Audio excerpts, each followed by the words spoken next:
I try to bring a topic to you that's talked about at most of the meetings and what seems to be on everyone's mind.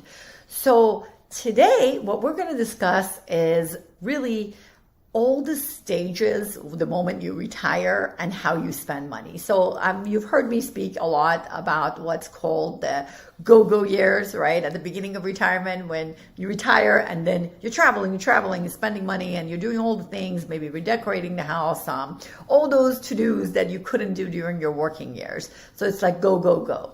Then you get to what's really referred to as the slow go years. So you're doing things, you're traveling not as efficiently or as much as you wanted to. Let's put it this way, maybe not as much as you wanted to because you're slowing down a little bit.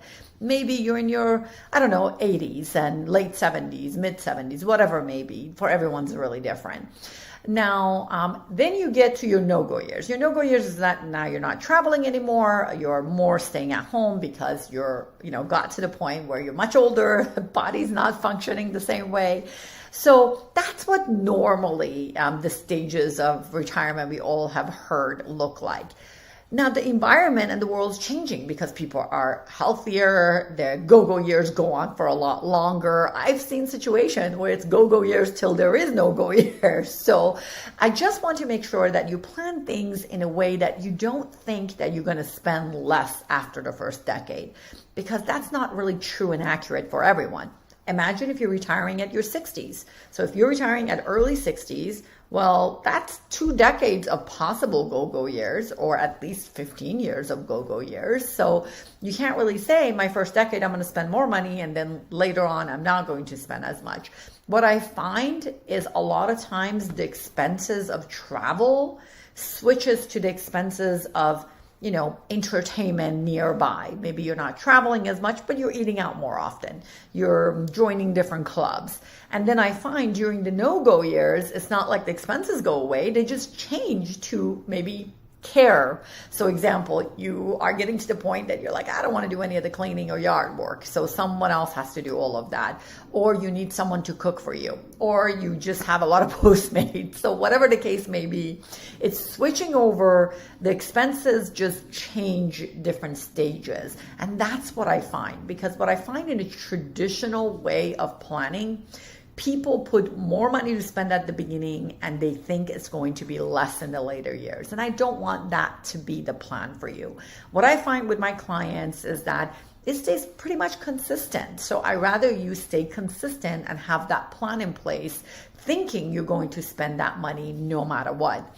So think about it in terms of, if I spend $5,000 a month or I'm spending $10,000 a month, I'm going to spend that for the rest of my life, period. And once you get to the much, much later years, then there is the long-term needs that may, pop up. So think about if a cost of care nationwide is $130,000 per year.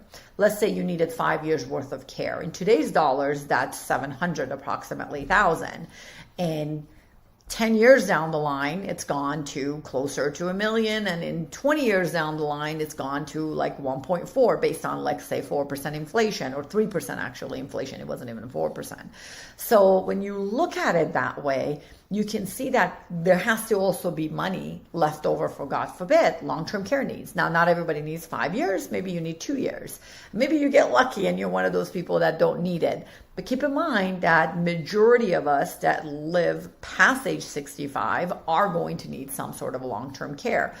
You get past 65, you live longer. You get past 80, now long-term care needs to become even more a possibility, because the longer we live, our body may run out a little bit and we need some sort of a long-term care.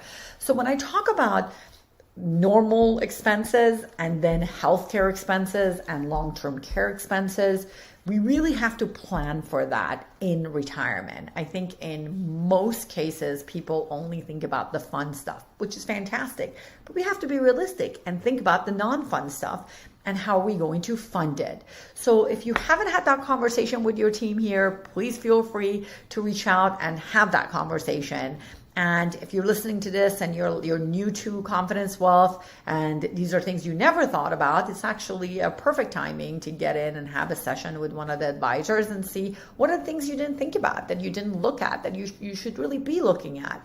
So don't just think traditionally, think outside the box and think that we are living longer and healthier and our expenditure could actually get more in the later years, or at the very least stay the same. That's it at this end.